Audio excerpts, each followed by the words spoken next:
Radio उड़ान की updates लेने के लिए इस चैनल को सब्सक्राइब कीजिए और इस वीडियो को ज्यादा से ज्यादा लाइक कीजिए और शेयर कीजिए। For more info log on to www.radioudan.com।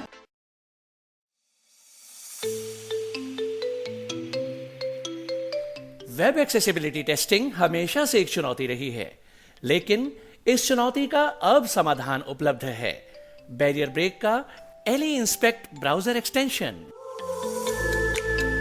फिर चाहे आप कोड की लाइन ढूंढने में स्ट्रगल कर रहे हों, स्क्रीनशॉट्स ले लेकर थक गए हों या फिर बुकमार्कलेट्स में उलझे हों, इन सभी समस्याओं का एक ही समाधान, बैरियर ब्रेक का एली इंस्पेक्ट ब्राउजर एक्सटेंशन, जो समस्याओं का समाधान करता है, गलतियों की तलाश करता है और वेब एक्सेसिबिलिटी टेस्टिंग को बनाता है और भी आसान।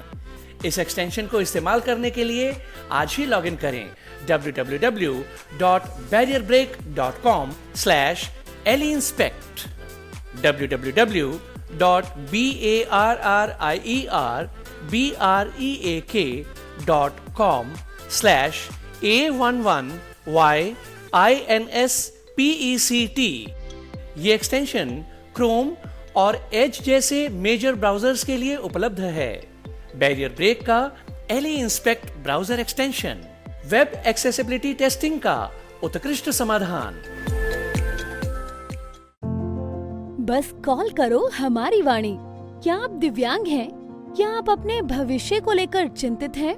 क्या आप जानना चाहते हैं अपनी कम्युनिटी के बारे में या जुड़ना चाहते हैं अपने जैसे लोगों से? तो अब वक्त है एक कदम आगे बढ़ाने का। ये है हमारी वाणी। ना स्मार्टफोन, ना इंटरनेट, सिर्फ अपनी आवाज से जुड़ो दिल से। डायल करें 9266344222। हमारी वाणी, आपके लिए, आपसे और आपके साथ। जी दोस्तों, नमस्कार, आदाब, सत श्री अकाल। मैं दानिश महाजन प्रोग्राम बदलता दौर में आपका स्वागत करता हूं। आप सभी को वर्ल्ड डिसेबिलिटी डे की बहुत बहुत शुभकामनाएं। वर्ल्ड डिसेबिलिटी डे पे रेडियो उड़ान अपने अलग अलग पार्टनर्स के साथ अलग अलग टॉपिक्स पर शो कर रहा है ताकि आप लोगों को जागरूक किया जाए, आप लोगों को एम्पावर किया जाए। इस कड़ी में, इस शो में हम आपको बेहद खास मेहमान से मिलवाने वाले हैं और एक बहुत ही संजीदा टॉपिक डिस्कस करने वाले हैं।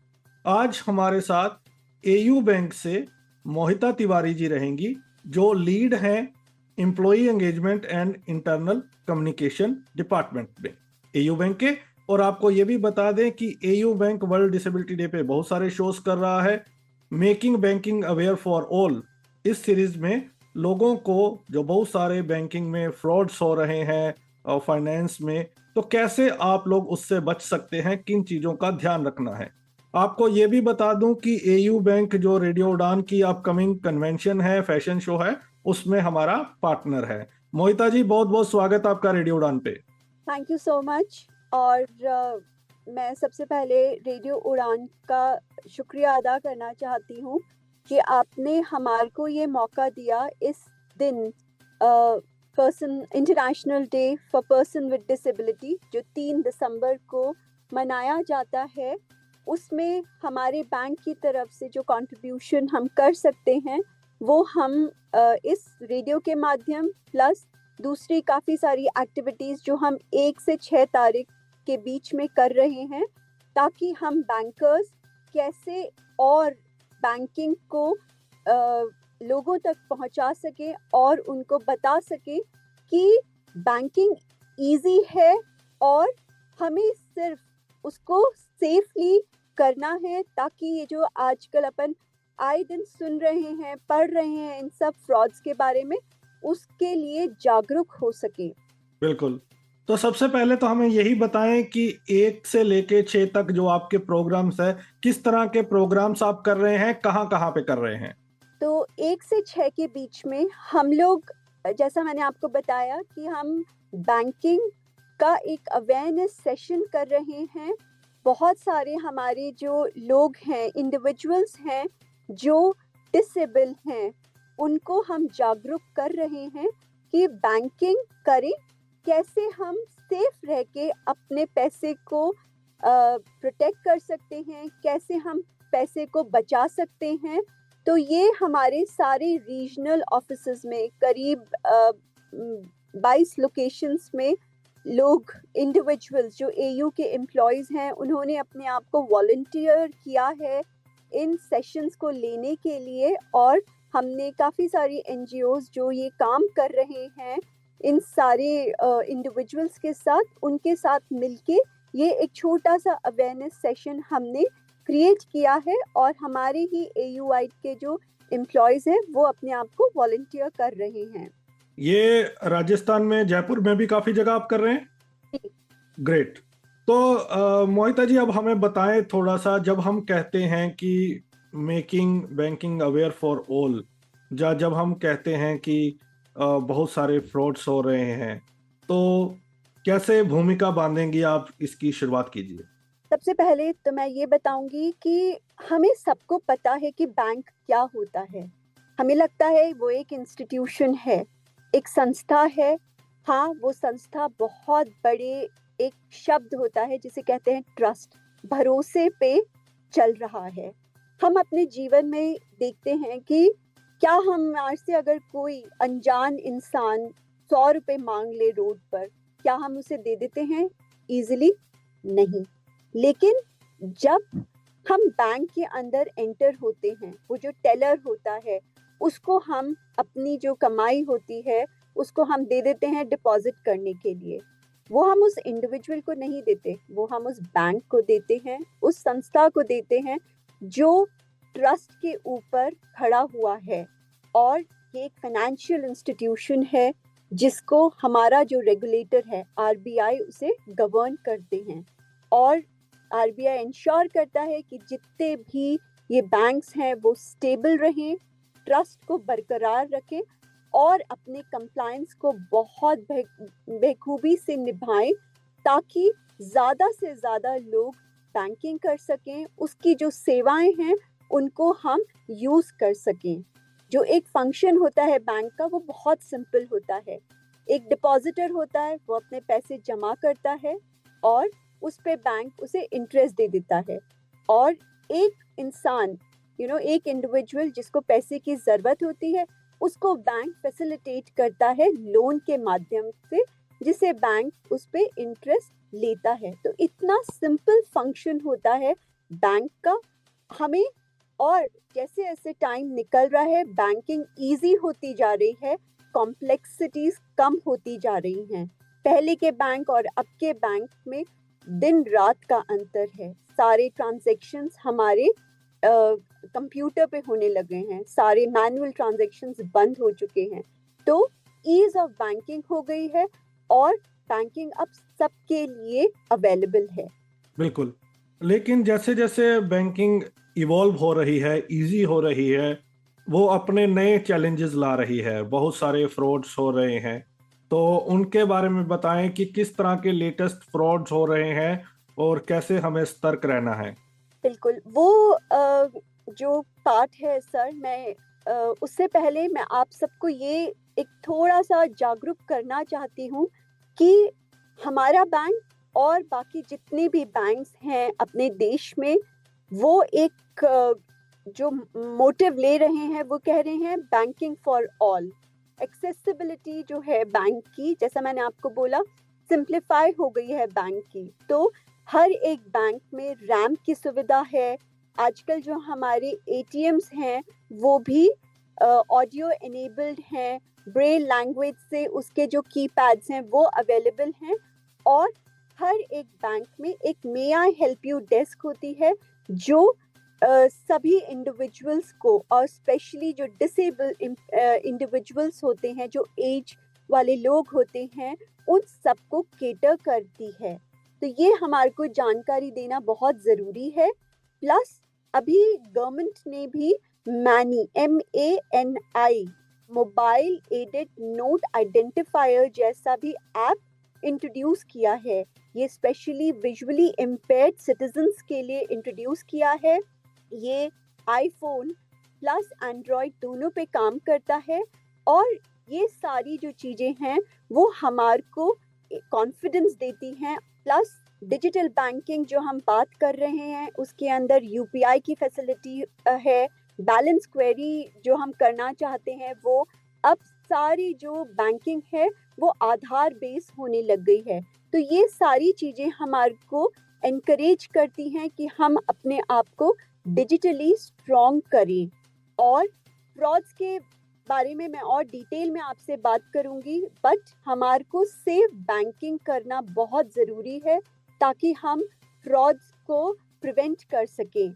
और ये इसलिए ज़रूरी है क्योंकि जो हमारे ट्रांजैक्शंस होते हैं वो अलर्ट इनेबल होते हैं। सेफ गार्ड हमारे को अपना पासवर्ड करना चाहिए, पिन करना चाहिए। प्लस हमारे को जो भी इंफॉर्मेशन है वो इमीडिएटली वेरीफाई नहीं करनी चाहिए, भले ही वो हमारे को मैसेज पे हो रही है या फ़ोन पे हो रही है। हमें अपने OTP और पासवर्ड्स नहीं शेयर करने चाहिए। प्लस अगर कोई अनवेरिफाइड या अटैचमेंट है, फ़ोन पे आ रहा है या हमारी मेल पे आ रहा है, वो हमारे को बिल्कुल भी क्लिक नहीं करना चाहिए। हम अगर सेंसिटिव रहेंगे इन सब चीज़ों के लिए, हम जागरूक रहेंगे, तो हम फर्स्ट लाइन डिफेंस पे ही फ्रॉड को प्रिवेंट कर पाएंगे। प्लस अभी एक साइबर हेल्पलाइन है जो है 1930। मेरा रिक्वेस्ट है, अगर आप इसके बारे में नहीं जानते हैं तो हमें और इसके बारे में जागरूकता फैलानी चाहिए, बताना चाहिए, क्योंकि ये एक official national cyber crime helpline है जो अपने देश में चल रही है। और जितने भी फाइनेंशियल फ्रॉड्स होते हैं, साइबर फ्रॉड्स होते हैं, जैसे UPI के थ्रू अगर पैसा हो गया है, कोई स्कैम हो गया है, ऑनलाइन बैंकिंग का कोई फ्रॉड हो गया है, अपने जो कार्ड अपन यूज़ करते हैं उसका कोई फ्रॉड हो गया है, कोई लोन, फेक लोन की एप्लीकेशन अपनी प्रोसेस हो गई है, वो सारी चीज़ें ये जो हेल्पलाइन है वो केटर करता है। हमें क्या करना है, हमें सिर्फ ये नंबर डायल करना है, उसके बाद अपना नाम, अपनी कॉन्टैक्ट डिटेल्स शेयर करनी है, उसके बाद जो ट्रांजैक्शन, जो फ्रॉड हुआ है उसका अमाउंट बताना है, कब हुआ है, किस मोड से हुआ है, क्या वो फ़ोन से हुआ है, क्या आपकी इंटरनेट बैंकिंग आप जो यूज़ कर रहे थे उससे हो रहा है, एंड अपना जो अकाउंट या वॉलेट, अगर UPI आप यूज़ कर रहे हैं उसके थ्रू हुआ है, वो डिटेल्स हमारे को उसमें बतानी होती है, वो रिकॉर्ड हो जाती है हमारी कंप्लेंट। और ये जो हेल्पलाइन है वो अपने कंसर्न बैंक को इंटिमेट कर देता है और लॉ एनफोर्समेंट को भी इंटिमेट करता है ताकि इसके ऊपर जल्द से जल्द एक्शन हो सके। इसके अलावा एक वेबसाइट है जिसे www.cybercrime.gov.in, मैं फिर से रिपीट करती हूँ, www.cybercrime.gov.in। इसके ऊपर भी हमारे को अगर कोई भी फ्रॉड है, ऑनलाइन कोई फाइनेंशियल फ्रॉड हो गया है, कोई साइबर फ्रॉड हो गया है, या मीडिया, सोशल मीडिया का कोई हैरेसमेंट है, वो सब हम यहाँ पे दर्ज कर सकते हैं। बिल्कुल। तो मोहिता जी, दो सवाल हैं मेरे। एक तो ये कि जैसे आपने पहले बताया कि सब कुछ डिजिटल हो गया है, क्या AU बैंक के तमाम प्लेटफॉर्म्स एक्सेसिबल हैं फॉर पर्सन्स विद डिसेबिलिटीज? बिल्कुल सर, जैसा मैंने आपको बोला, हमारी जो ब्रांचेस हैं उनमें वो रैम्प फैसिलिटी है जिसपे जो एक्सेसिबिलिटी को ईज करती है, हेल्प करती है।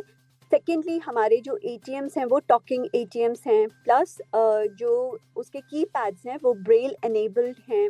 जैसा मैंने आपको बोला, ये एक हेल्प डेस्क जो होती है वो तक हर एक ब्रांच में अवेलेबल है जो आपकी बैंकिंग सुविधा के लिए है। कोई भी आपको ग्रीवियंस एड्रेस करनी है वो भी आप वहाँ से कर सकते हैं। लेकिन क्या आपकी ऐप स्क्रीन रीडर के साथ एक्सेसिबल है, आपकी वेबसाइट? सर, वेबसाइट है हमारी स्क्रीन रीडर के साथ और हमारा ऐप भी स्क्रीन रीडर के साथ अवेलेबल है, एक्सेसिबल है। ओके।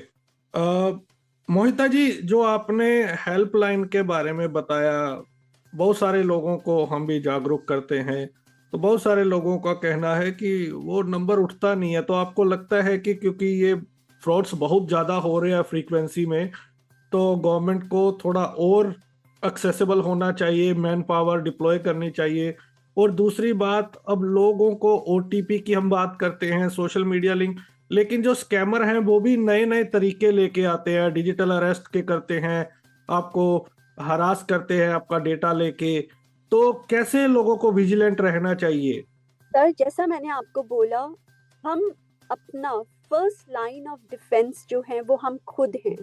हम कैसे अपने आप को इन फ्रॉड से बचा सकते हैं, कैसे हम दूर हो सकते हैं, वो सबसे पहले है कि हम अवेयर रहें।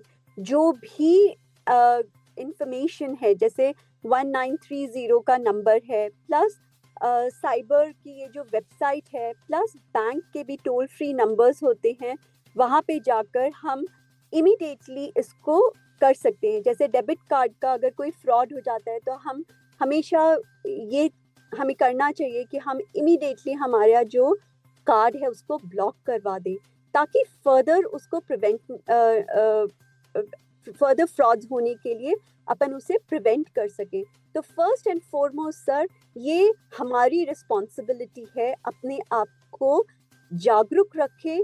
प्लस जैसा कहते हैं, आजकल सोशल मीडिया इतना ओपन हो गया है, कोई भी किसी को इजीली ट्रेस कर सकता है, ट्रैक कर सकता है।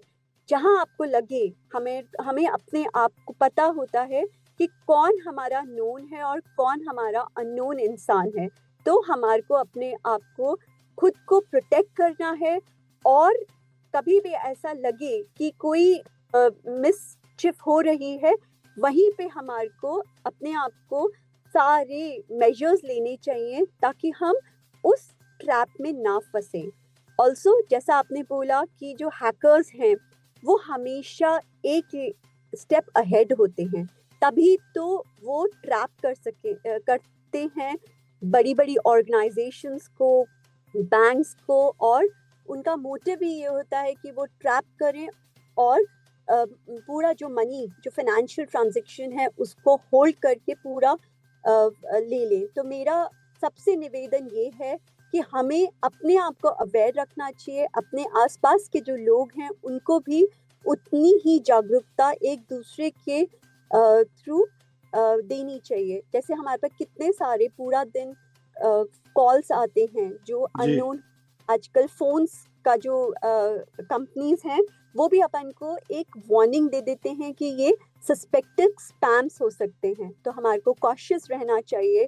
कोई भी सेंसिटिव इंफॉर्मेशन अगर कोई अननोन इंसान मांग रहा है तो हमारे को नहीं देनी चाहिए।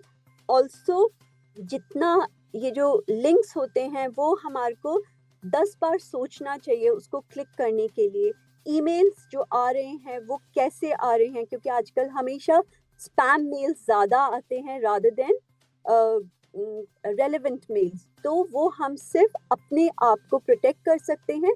और जैसा मैंने आपको बोला, अगर कभी कोई गलती से हम क्लिक कर देते हैं तो वहीं हमारे को अपने आप को असेस करना चाहिए, क्या ये कुछ डिफरेंट एक्टिविटी है, क्या ये नॉर्मल चीज़ों के अलावा हमसे कुछ डिटेल्स मांग रही है। उसके लिए हमारे को बहुत बहुत सतर्क रहना चाहिए। बिल्कुल। मोहिता जी, ये बताएं कि आप तो बैंक में हैं, तो हमारे लिसनर्स के लिए अगर किसी के साथ कोई ऐसा अनफॉर्चुनेट इंसिडेंट हो जाता है तो बैंक में सामने वाले का अकाउंट फ्रीज कराने में कितना टाइम लगता है, क्या प्रोसेस होता है, और क्या कुछ केसेस में पैसा वापस भी आता है आजकल?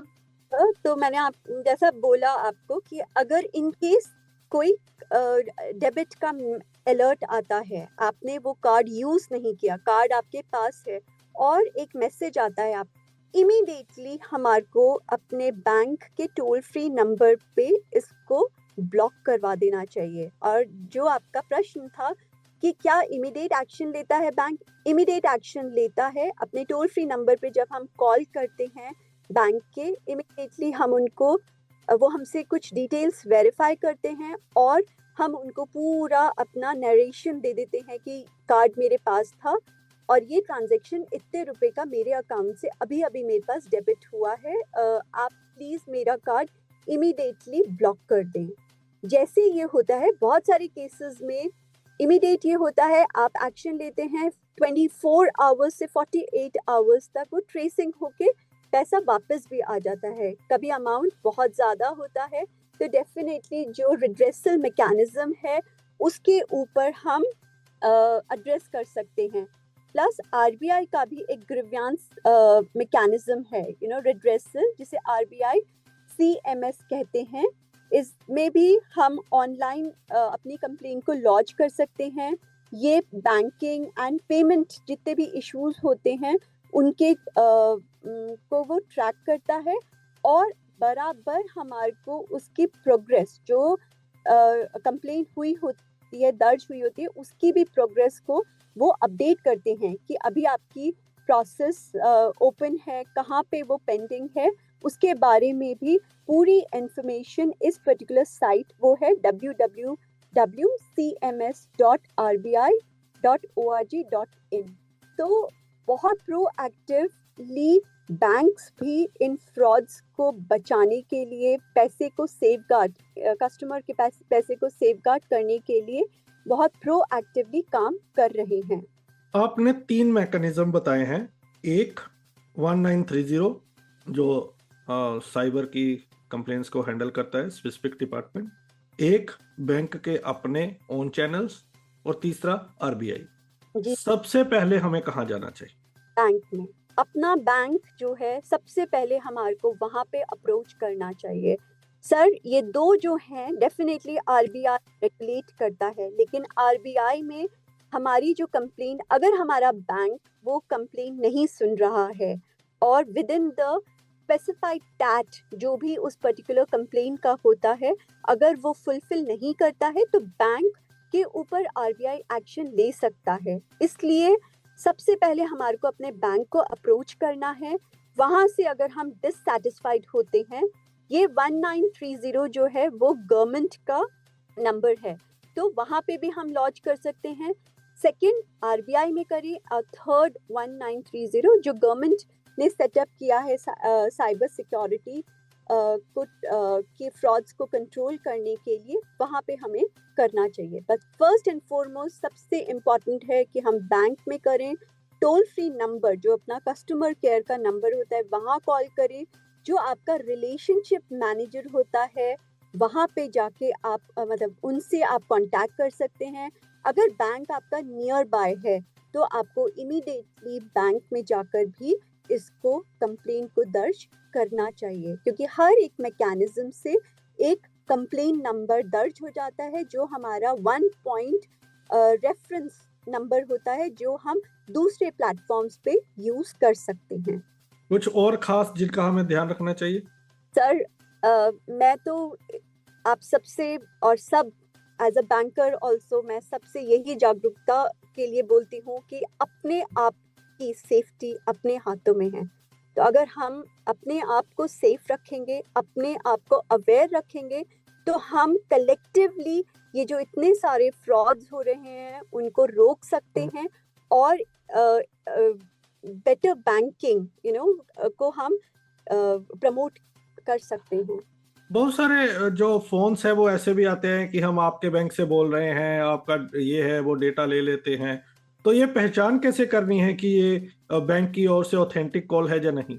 सर, यूजुअली जैसा मैंने आपको पहले भी जिक्र किया था कि आजकल बैंक्स जो हैं, सॉरी इवन अपना जो मोबाइल कंपनीज हैं, वो सस्पेक्टेड कॉल की तरीके से भी वो नंबर को दर्शाते हैं। जो ये नंबर्स होते हैं, अगर वो नहीं आ रहा है तो हमारे को ये देखना होता है, मतलब हमें ये तक पता लग जाता है कि कौन सी लोकेशन से वो नंबर दिख रहा है। कभी कभी गुजरात से होता है, या और आप रह रहे हैं नॉर्थ इंडिया में कहीं पे। प्लस जो भी बैंक अगर फोन कर रहा है, आपका अगर कोई बैंक फोन कर रहा है, तो यूजुअली वो उसी जगह का कोड के साथ होगा या सिमिलर जो सीरीज होती है नंबर की, वहां से। तो हमारे को ये ध्यान में रखना चाहिए। प्लस जैसे जैसे हम बात करते हैं हमारे को पता लग जाता है। अगर इमीडिएटली कोई आपको ये कह रहा है कि मैं आपके बैंक से बोल रहा हूँ, आपके बैंक में एक चेक लगा हुआ है जो क्लियरेंस पे आया है, हमें इमीडिएटली पता लग जाता है, क्योंकि हम खुद बैंकिंग कर रहे हैं। क्या मैंने कोई चेक डाला है, नहीं डाला है, तो आप उसको एंगेज कर सकते हैं और डिटेल्स जानने के लिए कि कितने रुपए का चेक है। अगर वो आपसे बोल रहा है कि मैं आपको एक भेज रहा हूँ नंबर, आप उसका ओटीपी, बोले किस चीज़ के लिए आप ओटीपी भेज रहे हैं, अगर मैंने चेक क्लियरेंस पे डाला है, क्या प्रॉब्लम है।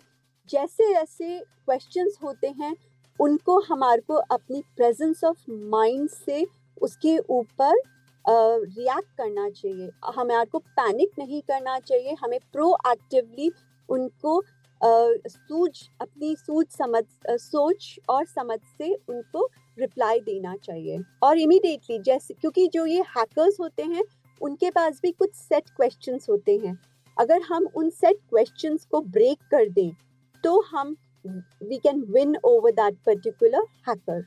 बिल्कुल, और अपनी ब्रांच से भी कंफर्मेशन ले सकते हैं कि आपने कॉल किया है या नहीं किया है, क्या है।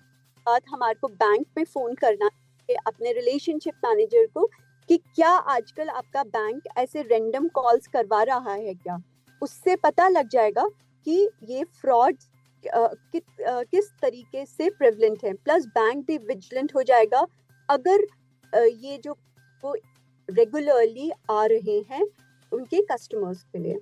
मोहिता जी, कुछ ऐसा जो मैंने आपसे नहीं पूछा और आप बताना चाहें? सर, हमने बहुत सारी बातें बैंकिंग फ्रॉड के बारे में करी हैं।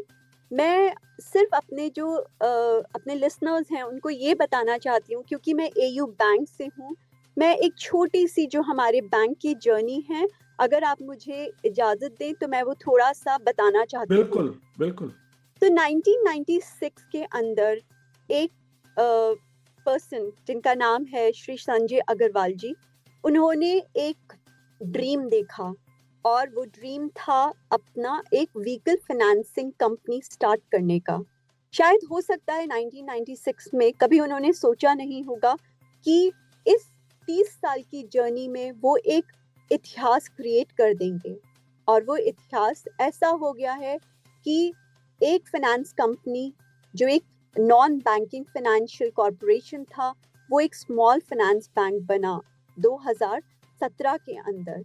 2017 से, और ये सिर्फ कोई मामूली स्मॉल फाइनेंस बैंक नहीं था, ये नंबर 1 इंडिया का नंबर 1 स्मॉल फाइनेंस बैंक बना। उसने जो जर्नी जी एयू ने, आज रिसेंटली हमारे को अगस्त में आरबीआई ने इन प्रिंसिपल अप्रूवल दिया है एक यूनिवर्सल बैंक में कन्वर्ट करने के लिए।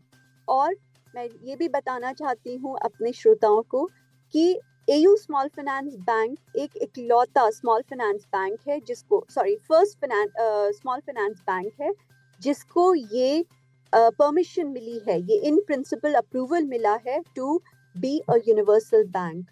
तो जो जर्नी एयू ने जी है, और हमारे पीछे जो इतने सारे 58,000 एम्प्लॉयज़ हैं जो हमारे साथ जुड़े हुए हैं, वो रोज़ आना मेहनत कर रहे हैं अपने कस्टमर्स के लिए, इस बैंकिंग को और ग्रो करने के लिए, और उसको सिंप्लीफाई कर रहे हैं। क्योंकि मैंने शुरुआत में आपको बताया था कि बैंक का मतलब होता है पैसे को डिपॉजिट करना। हम सब के लिए बैंकिंग में डिपॉजिट्स सेव करना बहुत इम्पोर्टेंट है, क्योंकि आज अगर हम अपने कल भविष्य को सिक्योर करना चाहते हैं तो हमारे को प्रूडेंटली छोटे छोटे स्टेप्स लेकर अपना सेविंग्स करनी चाहिए। एक प्रैक्टिकल अप्रोच होती है बजटिंग की, जिसे कहते हैं 50-30-20। 50% जो हमारा अर्निंग्स होता है, जो भी हम अर्न करते हैं, वो हमारे एसेंशियल्स में खर्च हो जाता है, जैसे यूटिलिटीज़ हैं, घर की ईएमआई देनी है या रेंट होता है, वो हमारी नीड्स हैं। सो 50% हमारी नीड्स को केटर करता है, 30% हमारी वांट्स को केटर करता है, जो हमारी लाइफस्टाइल की चॉइसेस होती हैं। कभी कभी हम बाहर खाना पसंद करते हैं, कभी कभी हम शॉपिंग के लिए जाते हैं, कपड़ों की शॉपिंग या कुछ एक्स्ट्रा जो हमारी नीड्स से ऊपर होता है, वो 30% हमारी वांट्स होती हैं। मेरा रिक्वेस्ट है 100 में से 50% हमारी एसेंशियल्स पे खर्च हो जाता है, 30% जो हमारी एक्स्ट्रा वांट्स होती हैं उस पे हो जाता है, लेकिन जो 20% है हमारी सेविंग्स, हमारी जो इनकम है, वो हमें सेव करनी चाहिए, क्यों? क्योंकि कोई इमरजेंसी हो जाती है, प्लस हमारे फ्यूचर को सिक्योर, ये जो बजटिंग का टिप है 50-30-20 वो हमारे को करना चाहिए। तो मेरा इसी नोट पे है कि बैंकिंग है उसके बारे में अवेयर हो, फ्रॉड्स जो हो रहे हैं उसके बारे में अवेयर हो, और जो भी हम कमा रहे हैं उसको हमें प्रूडेंटली खर्च भी करना चाहिए और सेव भी करना चाहिए। बहुत बढ़िया, थैंक यू सो मच। ये वंडरफुल फॉर्मूला आपने दिया है 50-30-20। आपने बैंकिंग कैसे हमें करनी चाहिए, किस तरह के स्टेप्स लेने चाहिए to make themselves aware, fraud से कैसे बचना चाहिए, एयू बैंक की जर्नी के बारे में बताया। और वर्ल्ड डिसेबिलिटी डे पे आप लोगों को इंक्लूड कर रहे हैं, पर्सन्स विद डिसेबिलिटीज को अवेयर कर रहे हैं, तो उसके लिए आपका बहुत बहुत धन्यवाद। हमसे बात करने के लिए और तमाम डिटेल शेयर करने के लिए आपका बहुत बहुत धन्यवाद। Thank you so much, thank you all for giving me this platform. मैं एयू स्मॉल फाइनेंस बैंक की ओर से आप सबको धन्यवाद देती हूँ, और मैं कह रही हूँ कि बैंकिंग सबके लिए है, हमें सिर्फ उसको सेफ बनाना है और उसको और ग्रो करने के लिए हमें सेविंग्स करनी चाहिए। सारी नीड्स हैं, सारे प्रोडक्ट्स हैं हर एक बैंक में, और अगर आप चाहें तो आपको एयू बैंक की भी ये सुविधाएं लेनी चाहिए। बिल्कुल, तो एयू बैंक के साथ अपना नाता जोड़ें, इंक्लूसिव बैंकिंग की ओर बढ़ें।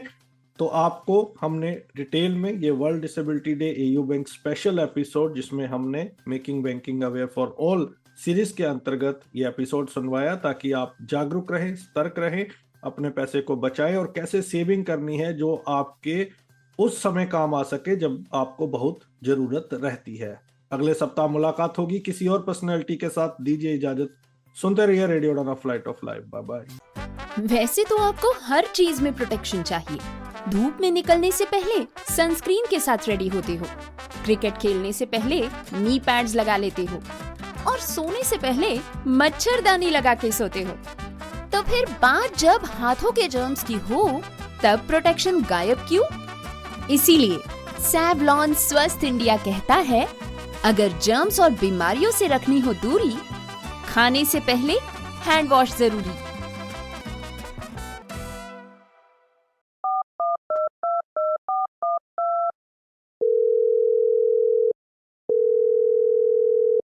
रेडियो उड़ान में आपका स्वागत है।